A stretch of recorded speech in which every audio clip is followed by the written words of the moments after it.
Hi, my name is Salmi Ehsan, and I am originally from India.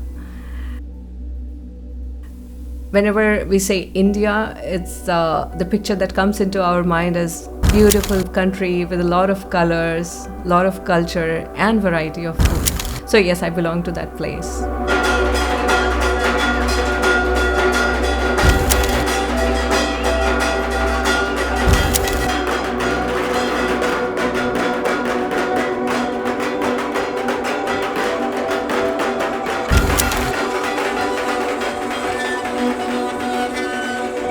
I was born in Indian Muslim family and raised up in India.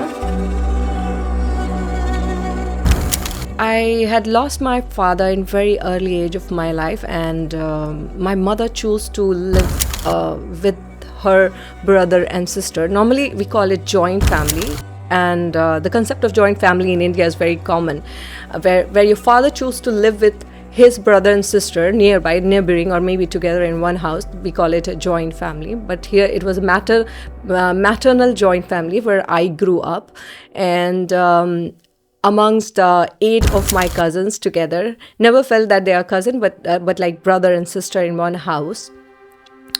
That house, when I look back now, has been the biggest teacher of my life, because it was a huge house.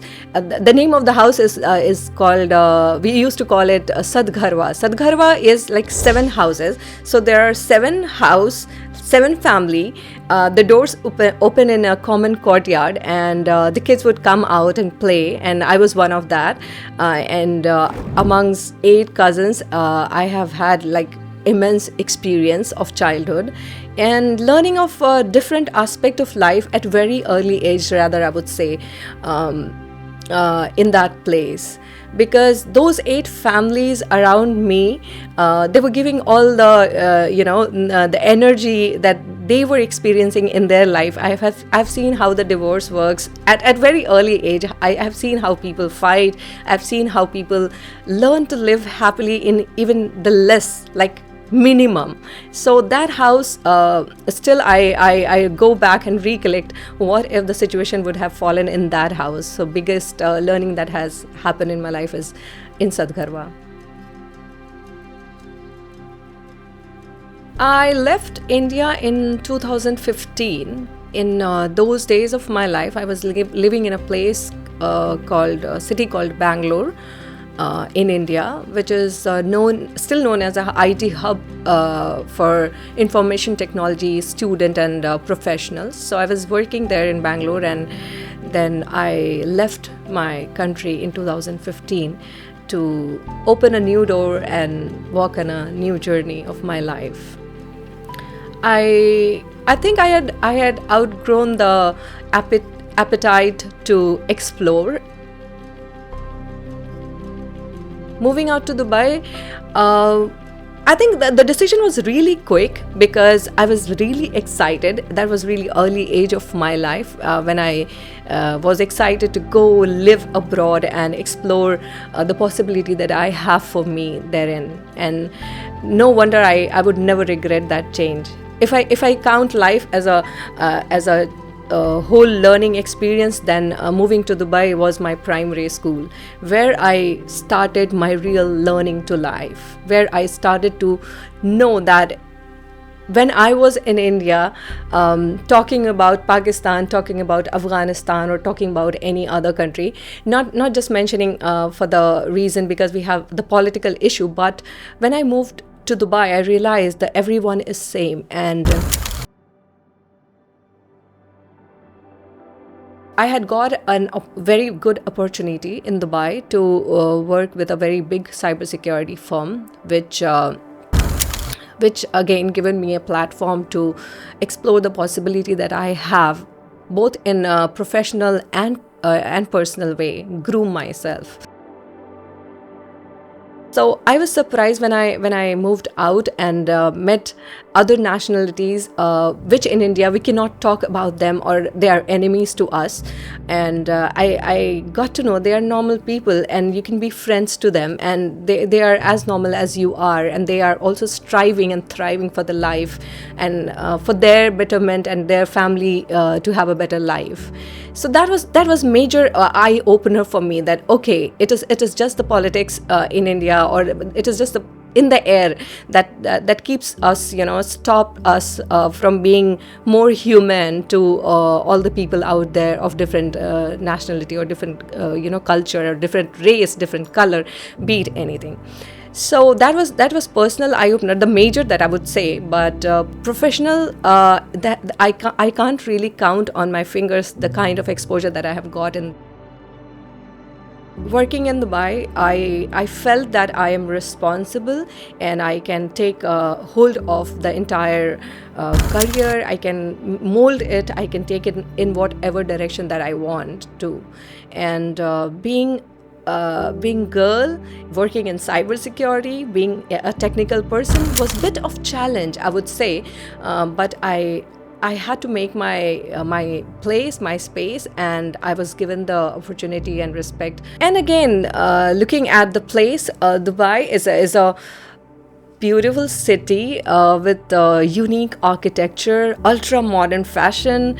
That was my life was in the air. I was dancing almost in life in my head, that okay, I have made it to this. But I didn't know that it was just a start, and a beautiful start.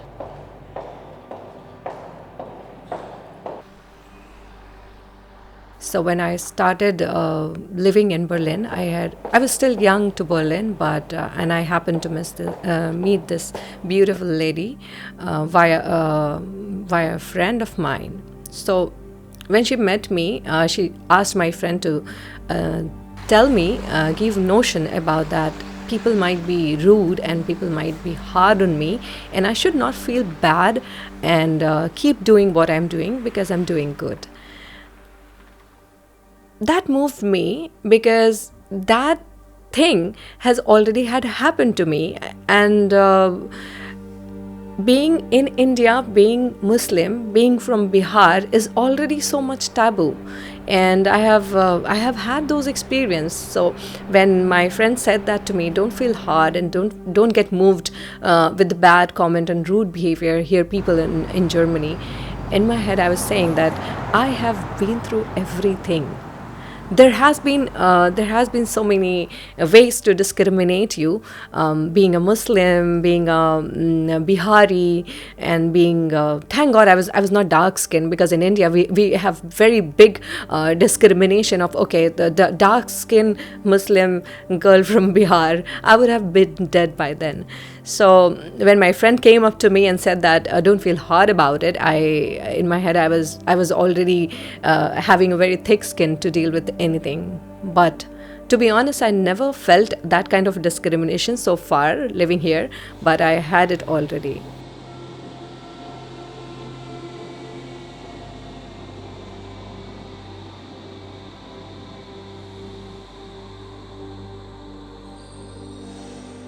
I get repelled with the emotion and with the behavior of the people, that everyone is thriving and working hard to make their life better, but this small discrimination or this small step from their side can how much affect our life. I remember I was about to sign a contract for the house rent in a city in India, and the moment that they got to know I'm Muslim, and that contract was cancelled, and they said, sorry, we don't rent a flat to Muslims. So this kind of small discrimination has broken my heart a million times, but still there are so many good things that has happened. I mend them back again and walk as a strong with a smile on my face. But being more kind is the message that I would want to give to people. Just you don't know the story of others' life and how much difficult it has been, and where they're standing right now. So just cooperate, just be a little kind, and you can just contribute to their journey or their success or their struggle. Just be part of it. It's not that difficult. So there has been situations and overheard conversation when I was still growing up. My mother being a single mother, and she was the only breadwinner for all of us when my dad passed away. So the challenges that she came across, that she was supposed to dress up in certain way, and she was not supposed to talk to men around in her workplace, and there were a lot of restriction, and within that restriction she chose, to bring all of us up in a certain way that we can be part of the society that she has looked up at to. And it has been immense hard for her to do the simple task, which otherwise, if society would have cooperated, she could have done it easily. But I think these small changes in the society can improve and make this task easier, which I would really want to contribute to, be part of it in any possible way. So yeah, journey of a woman has been always tough, and let's not make it even tougher. When I moved out from my country, moved out from Bharat to Dubai, I realized how safe I am. I can dress up anything, any way I want, I like. I can go out anytime, and I'm safe, which was not normal for me. So I think India being more safer for women will help, definitely, because not everyone is just doing adventure. Some people are, some ladies, some women, some girls are doing serious work. They're building their career, they're building themselves, and they're trying to help their family. So safer for women will be, make me more happier.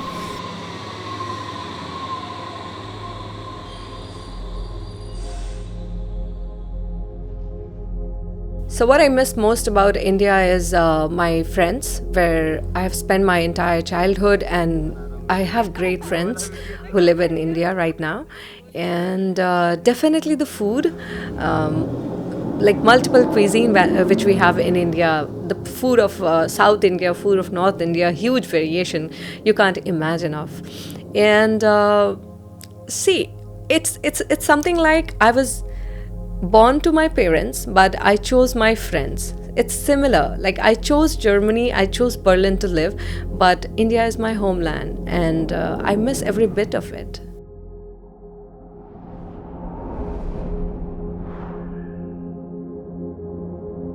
So experience with Berlin so far has been mixed, I would say, and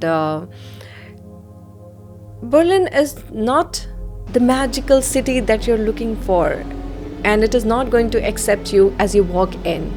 You have to be prepared for what it needs to stay, continue, and survive here. A lot more, I would say, here. It's a city of very deep, dark philosophy, history. We all know about it, what Berlin has been in past.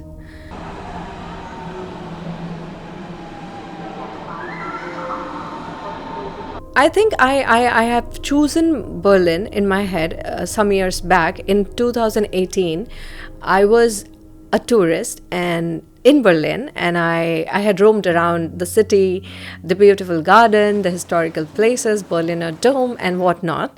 And then I felt from within that I feel to live in the city and learn more about the culture. which was not bad decision so far, but it is not an easy thing to just move from anywhere to Berlin. Berlin has lot more deeper perspective than you can see as a tourist.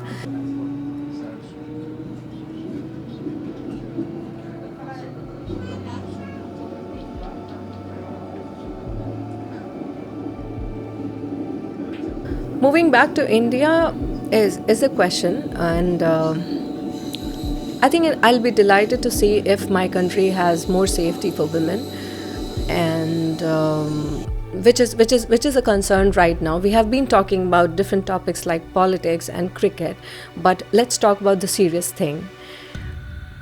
Women being safe is one of the major thing that is required, I feel, and I would like my daughter and my son to be safe in the country if I move back home there. And while I was living in the country, I didn't even realize that is there any difference, because we were told to be home by 7 p.m. and not later than that. But when I moved to Dubai, I realized that this is not the constraint. This is not something I can be home at whatever time I am supposed to, or whatever time my schedule permits me, my work permits me, and I can dress up whatever way I want to. And that liberates your mind. It's not about what dress you're wearing, it's not about what time you're getting back home, but it liberates your mind. It frees you, and it lets you do more things than just being concerned about you're getting back home late or what will happen on the way. So I think we should be focusing on women's safety, because not everyone is just doing it for fun. Not everyone is just doing party, but some of them are women, lady. We are making life. We are the breadwinner for the family. We are making our family and us, taking us to a better path of life. So this has been a struggle and never been talk, or there has been multiple talk, but never took in a serious manner.